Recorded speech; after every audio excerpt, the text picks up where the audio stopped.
Halo semuanya, di sini saya akan menjelaskan siklus akuntansi, posting, transaksi, dan neraca saldo oleh saya sendiri, Teresia Cinta Bella Kristina Purba, NIM C0E020012, ruang C11 Keuangan Daerah D4 2020. Akuntansi, posting, transaksi. Siklus akuntansi adalah suatu proses penyediaan laporan keuangan perusahaan untuk suatu periode waktu tertentu.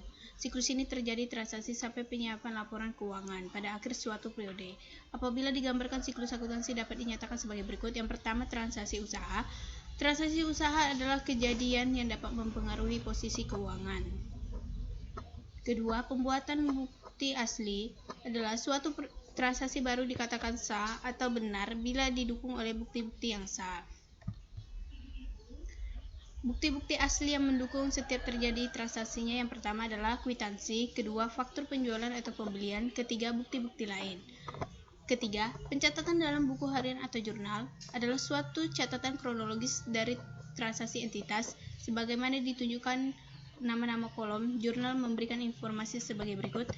Pertama, tanggal merupakan yang sangat penting. Kedua, nama perkiraan. Ketiga, kolom debit menunjukkan jumlah yang didebit.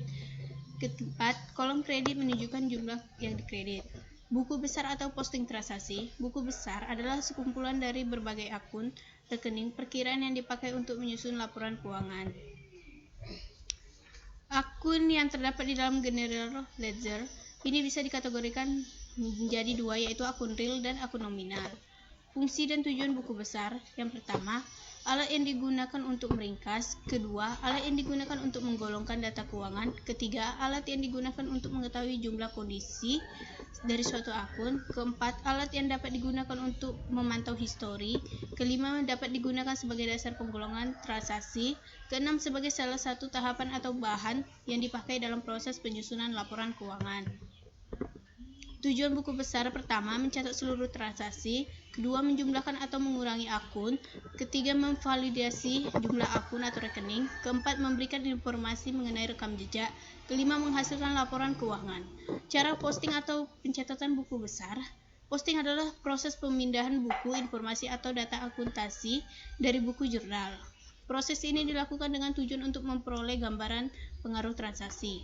Pada setiap akhir periode, jumlah saldo dari masing-masing akun harus diringkas. Yang pertama, mencatat saldo awal. Kedua, mencatat tanggal terjadinya transaksi. Ketiga, mencatat keterangan yang berasal dari buku jurnal. Keempat, mencatat jumlah debit atau kredit yang berasal dari buku jurnal. Kelima, mencatat nomor halaman buku jurnal. Keenam, apabila akun dalam jurnal sudah dibukukan ke dalam buku akun besar. Ketujuh, apabila menggunakan akun buku besar bentuk stafel. Neraca saldo adalah merupakan tahapan yang harus dilalui dalam siklus akuntansi. Penyusunan neraca saldo mempunyai manfaat yang penting. Yang pertama, menunjukkan ringkasan dari buku besar. Kedua, menyusun neraca saldo secara otomatis. Cara membuat neraca saldo sebelumnya setelah disinggung tentang proses penyusunan neraca saldo yaitu pemindahan saldo dari buku besar. Penyusunan neraca saldo tergantung dari buku besar sendiri. Jika buku besar menggunakan bentuk stafel, maka saldo setiap akun dapat diketahui setiap saat. Jika buku besar menggunakan bentuk skontoro atau bentuk T, maka jumlah saldo harus dihitung terlebih dahulu. Sekian dari saya, terima kasih.